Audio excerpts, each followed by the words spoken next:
So today is going to be a very busy day. I have to do lots of track prep on my NC Miata, going to the track in 2 days, and it needs a lot of work. I also have a little something to throw on the car. The car currently has a Roadster Sport header and mid-pipe, both catless. The mid-pipe is double resonated, and the muffler is totally stock.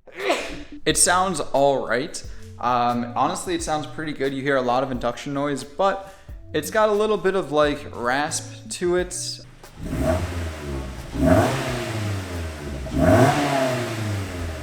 And I want to change out that stock muffler. I have bought probably one of the most expensive mufflers in existence.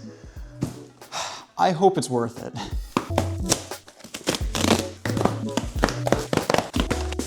Okay. I ended up going to Goodwin Racing and buying a Roadster Sport SuperQ exhaust. I've heard really great things about this and I'm excited to see how it sounds. So far it looks really good.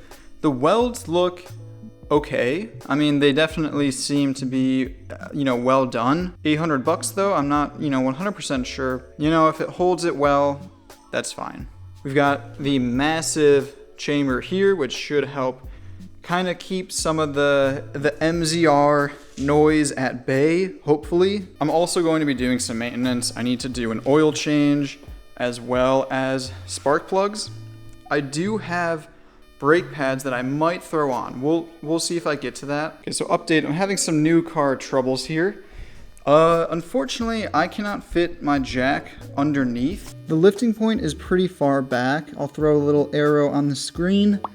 And unfortunately, my jack and the car are just not really compatible with each other. So I guess these kind of, low profile ramps that I have are a little bit too short. I have, the normal large ramps, and I guess I'm gonna have to use them.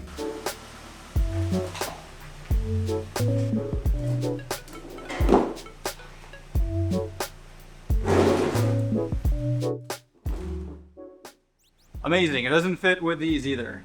I figured out a temporary solution. I am still using that middle jacking point on the subframe, which is what I prefer to use. I ended up just jacking up one side, and that bought me enough clearance to be able to fit a jack all the way underneath where it's supposed to go. It's kind of a very annoying process. I'm gonna do some research, see if I can figure out an easier way, because that's kind of stupid. We've made progress. I've got the jacks on the front. Hopefully the rear is a little bit easier. Luckily the rear is a piece of cake. Just going off of the diff, that didn't really have any issues with clearance. One actual nice thing from the previous owner is he installed, or had a shop install, some extended studs. So it makes it kind of nice to just be able to hang a wheel off of them. Nice little modification that I don't have to worry about, and it helps me out. And this right here is why, even though this car has some issues, it's very, very good for me. Zero rust underneath at all. No issues when I want to work on it. Not gonna have many bolts, falling apart. Sure, it's got some little, issues here, but at least I'm not gonna have to deal with rust. Drain the oil, that's all good. The filter is on way too tight. I was not able to get it off, so I ran up to Harbor Freight, got some pliers to hopefully be able to get it off. I also got this sort of oil filter wrench. And yeah, we're just gonna see which one works better, and then I'll return the one that I don't need. Sort of a straight shot to the oil filter through there. It's crazy how far back the engine in the NC Miata is. The oil filter's there. That's where it's in line with. It's so far back, it's crazy. I'm gonna try out the normal wrench first. We'll see how this works, if it can get it off. Okay, there we go. Whew. Here is the old filter. You can see that I had to mangle it pretty hardcore to get it to budge, but at least it's done. Okay, as for oil, I'm using Valvoline, their 5W30. This actually calls for, I think it's OW20. However, the EU models actually use 5W30. I'm gonna use 5W30 because it's thicker and it's going to hold up on track when you have that higher oil temp. It's not going to break down as much and be so thin. So I'm opting for a heavier oil. While I'm filling this, I did just want to say thank you for the great reception on the first 2 videos for this car. I really do appreciate it. I'm excited for this car. Need some TLC, but I'm happy to see that there's a lot of passion for the NC Miata. I think it's probably the best budget sports car on the market right now. I'm gonna stand by that. While I was in there looking around the oil filter, the oil drain, I started to think about something. And there's been a rattle, and if you watched the last video, you'll know what I'm talking about. It's been driving me insane. Every single time you start up the car, every single time you're at low RPM, it's this metallic kind of rattle. While I was under there, I started thinking, there's a heat shield. The previous owner stuffed all of this under, well, on top of the header, and this is the noise. Ready? It's that. Literally, the metal was hitting the header. I tore this out. We're done with that. The car now sounds so much better. It does not sound like a shitbox anymore. It's like actually working. Who would have thought? I don't know. Look, I am making this car so much better. Like every single time I touch it, this thing it needs so much TLC. Okay, anyway, back to like actual maintenance, but that was huge. That is going to make it sound so much better and just be a lot more enjoyable. Oil change is complete. I also did the accessory belt. I filmed that yesterday, but new belt on.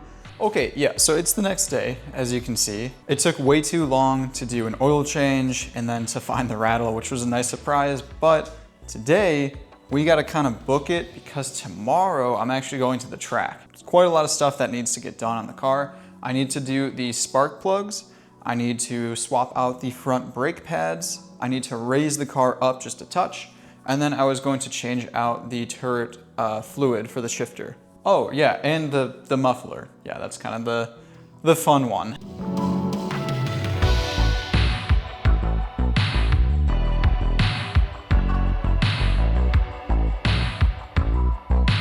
It does seem like there is a little bit of oil residue on the old spark plug. A little bit concerned about that, but I mean, maybe it's just a valve cover gasket. You know, I'm just gonna throw the new one in. You can actually see I took it out as well just to see how bad it was, but yeah, definitely some oil residue there. So something very cool is that previous owner has this giant brace on the engine. There's actually a stock one that goes here as well, but it has swivel points, so this middle section can just swing out, so you can access, you know, the spark plug. I have to take this whole thing off, so that's really cool. It's like a quick job turned into removing a bunch of hoses over there to free it up. Yeah, that's pretty annoying. And he also put anti-seize like literally everywhere, so my hands are just disgusting at the moment. Oh my God, okay, all right. Gonna leave it like that. Now let's do the spark plug. Got my 5/8 spark plug special socket. Go ahead and pop them off. I do think there might be a valve cover leak. One of the plugs, well actually a lot of the plugs looked a little bit wet. Not like bad, like it's like a horrible leak. I think it's something that I'll probably just do like in the winter or something as like a maintenance item. This one actually looks the best, ironically. Also, I don't know, camera might not be able to pick it up, the amount of anti-seize that this guy put on. Everything I'm touching now is just disgusting. I always just thread it by hand first. I've never had an issue with kind of just being on the lighter side of these. Okay. Yep, that's good. There we go, spark plug's done. Like, I don't know if you guys are gonna be able to pick this up. I get the idea behind using all of this anti-seize, however, use it in moderation. Don't just like dump it everywhere, because now anytime you have to touch this stuff, it's just everywhere, like no matter what. It's disgusting. So because I am tracking this car pretty heavily, I wanted to also upgrade the brake pads. I'm leaving the rears as is, which are Hawk HP Plus. So it's kind of like a little, you know, street pad, autocross pad kind of thing. For the fronts, I'm actually swapping to G-Lock R10s. This is actually the same pad that I had on my old NB Miata. I really liked them. And, you know, hopefully the balance is okay with having, you know, kind of more street pads in the rear, more aggressive pads up front. Hoping it'll be fine. We'll bed this, you know, I don't know, first session, but whatever. So we're just gonna swap these in. I'm also going to be adjusting the coilovers. These are Meister Club Race coilovers, and they're definitely very stiff. And if there's one thing that I've kind of learned over time, shock travel is really nice. So we're just going to raise it up a touch. I'm doing 2 threads in the front. I'm gonna raise the rear up, I think by like 3, maybe 4 threads. Just to give it some of that positive rake, so the rear end is a little bit higher. So the way I'm doing this is I've loosened the bottom collar right there, and I'm just turning this guy right here so that I'm not affecting the preload at all.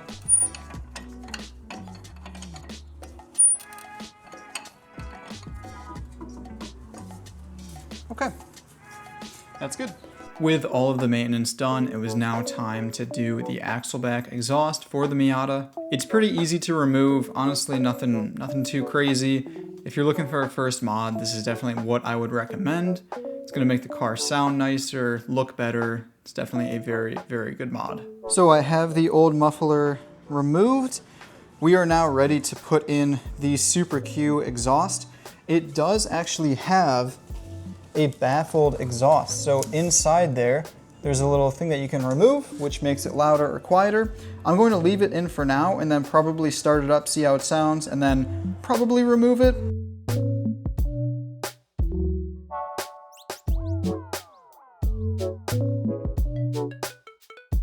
So I've got the exhaust installed.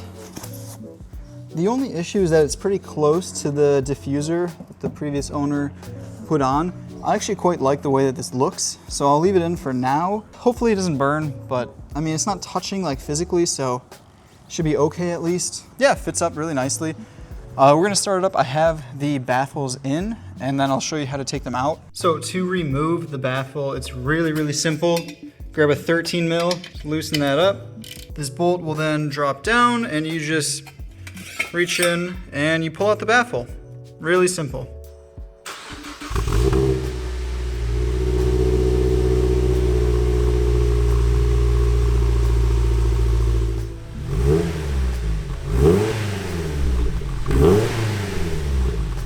So the next thing that I have to do is pull off all of this trim to do the shifter turret fluid. Gonna refill that, make sure it shifts a little bit nicer. I'm also going to throw in the old Atoto head unit because now that I know what the rattle is, this can go back in the car. We have solved the issue. I pulled apart the center console. I've done this a million times already in the month that I've owned this car. Pretty easy stuff. Swap the head unit, swap the AC controls, and then it was time to pull out the shifter so I can get a look at the fluid and likely refill it. I've got the shifter pulled out. It looks really dry in there.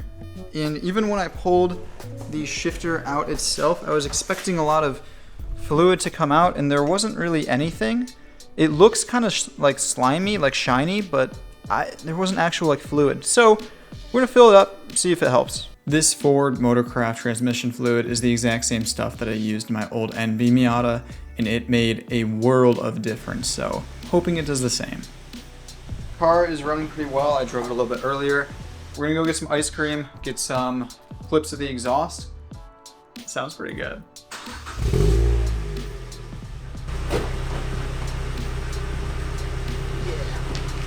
We got this thing going. Let's go. That's cool.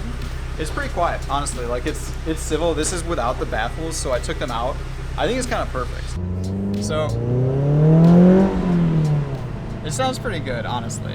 I really like the vibe of this car. It's pretty subtle, but like, oh, it's good. It's got a good note to it.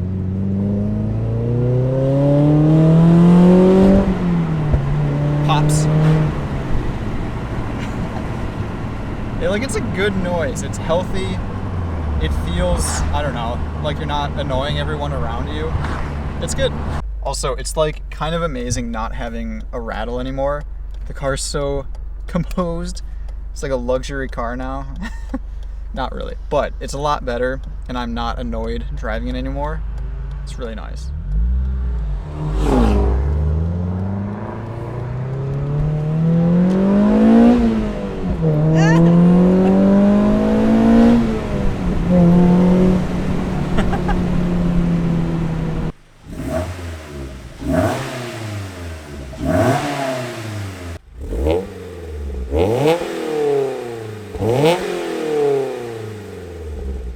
So let's take this for a spin, and I'm gonna give my thoughts after living with this exhaust for about a week. Just a quick reminder, catless header, catless midpipe, double resonator on the midpipe, SuperQ muffler. I think that honestly, this is probably one of the best combinations you can have.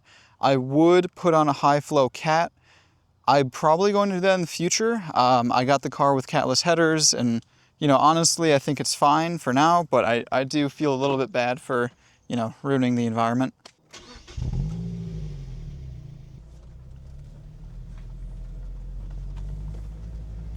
It's funny, this car really does feel a lot different from the start of this video till right now. The maintenance that I did, the rattle fix, the exhaust, it feels so much better to drive.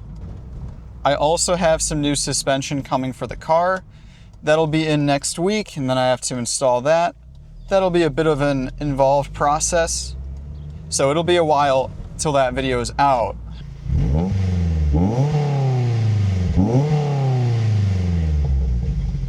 I think it's really good. I think it's not loud.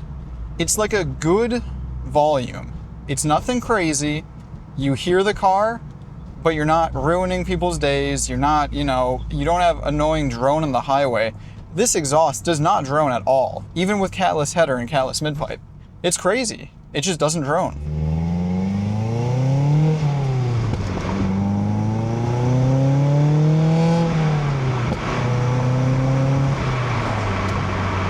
You also get lots of pops out of the back.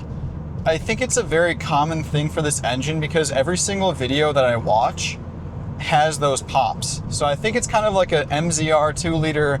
That's just like what they do. So is this exhaust worth $800? I mean, I'd say no, but I do think it's a very, very quality exhaust, and it does a great job of sort of taking out the bad, you know, noises that an exhaust makes and just amplifying the good ones. Like it has a pretty deep noise to it.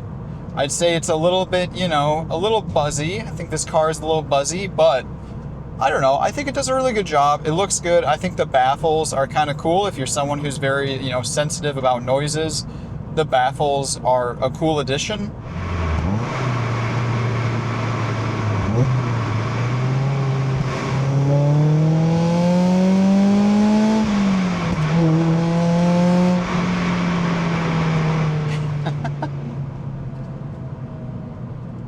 I like this thing, man.